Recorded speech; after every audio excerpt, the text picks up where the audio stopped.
Weekend episode ഏതൊരു മലയാളിക്കും അഭിമാനാർഹമാകുന്ന നിമിഷങ്ങളായിരുന്നു. അതുപോലെ തന്നെ ബിഗ് ബോസിലെ ഓരോ കണ്ടസ്റ്റൻറ്റിനും അഭിമാന നിമിഷങ്ങളായിരുന്നു ലാലേട്ടനെ കാണുന്നതിലും. അത് കണ്ടസ്റ്റൻ്റ് തന്നെ പറഞ്ഞിട്ടുണ്ട്, ലാലേട്ട ഞങ്ങളുടെ അഭിമാനമാണ് അങ്ങ്.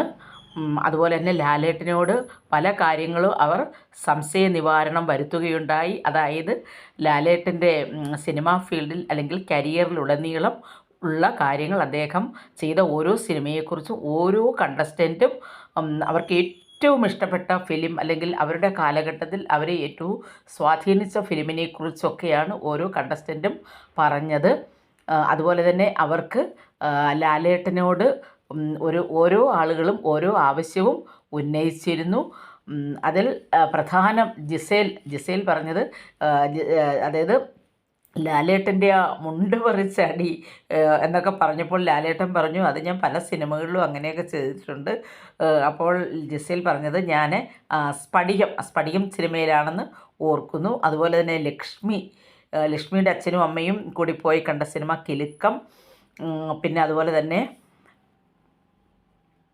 ജിഷിൻ. അങ്ങനെ ഓരോരുത്തരും അവരുടെ കാലഘട്ടത്തിലുള്ള സിനിമയെക്കുറിച്ച് ഉള്ള ഓർമ്മകളാണ് ലാലേട്ടനുമായിട്ട് പങ്കുവച്ചത്. അതുപോലെ തന്നെ ലാലേട്ടന് ബിഗ് ബോസ് ഒരുക്കിയ അവാർഡിന് അനുസരിച്ച് ഒരുക്കിയ അപൂർവ നിമിഷങ്ങളും കൂടി നമുക്ക് ബിഗ് ബോസിൽ കാണുവാൻ കഴിഞ്ഞു.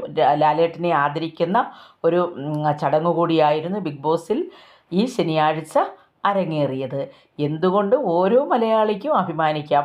അതുപോലെ അതായത് ഒന്നിയിൽ ജിഷിൻ, ആര്യൻ്റെ ആവശ്യം എന്താണെന്ന് ചോദിച്ചാൽ, എനിക്ക് ലാലേട്ടൻ്റെ സിനിമകളെല്ലാം ഞാൻ കണ്ട് പ്രചോദനം ഉണ്ട്.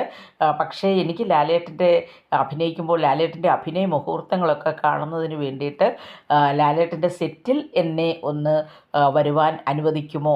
ശരി. അല്ല, ലാലേട്ടൻ അംഗീകരിച്ചു, ഒന്നുപോലും വയ്യ എന്ന് പറഞ്ഞില്ല. അതുപോലെ ആദില നൂറ പറഞ്ഞത്, ആദിലയാണ് പറഞ്ഞത്, ഞങ്ങളെ ലാലേട്ടൻ്റെ വീട്ടിലേക്ക് വിളിക്കുമോ? ശരി, വിളിക്കാം.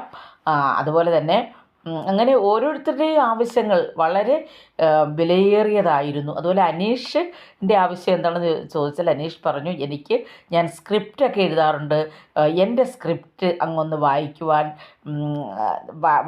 അങ്ങനെ അതൊരു സന്മനസ്സാണ്, ഞാൻ വായിക്കാം, സ്ക്രിപ്റ്റ് നന്നായിട്ട് എഴുതിക്കൊണ്ട് വരൂ, അതിൻ്റേതായ രീതിയിൽ ചെയ്തുകൊണ്ട് വരൂ, അപ്പോൾ നമുക്ക് നോക്കാം എന്നൊക്കെയാണ് പറഞ്ഞത്. ആഹ്ലാദ നിമിഷങ്ങളാണ് ലാലേട്ടനെ കണ്ട്. ദാദാ സാഹിബ് ഫാൽക്കെ അവാർഡ് നേടിയ ഇന്ത്യയിലെ ഏറ്റവും പരമോന്നതമായ, അതായത് സിനിമയ്ക്ക് കൊടുക്കുന്ന വലിയ അവാർഡ് തന്നെയാണ് ദാദാ സാഹിബ് ഫാൽക്കെ അവാർഡ്. അത് എന്തുകൊണ്ടും നമ്മുടെ പ്രിയ ലാലേട്ടന് അർഹതപ്പെട്ടതാണെന്നാണ് ഓരോ കണ്ടസ്റ്റൻറ്റും പറഞ്ഞത്. വളരെ നമുക്ക് രോമാഞ്ചം കൊള്ളുന്ന രംഗങ്ങളായിരുന്നു ഈ ശനിയാഴ്ച ബിഗ് ബോസിൽ അരങ്ങേറിയത്. എല്ലാവരും വളരെയധികം ആവേശഭരിതരായിരുന്നു.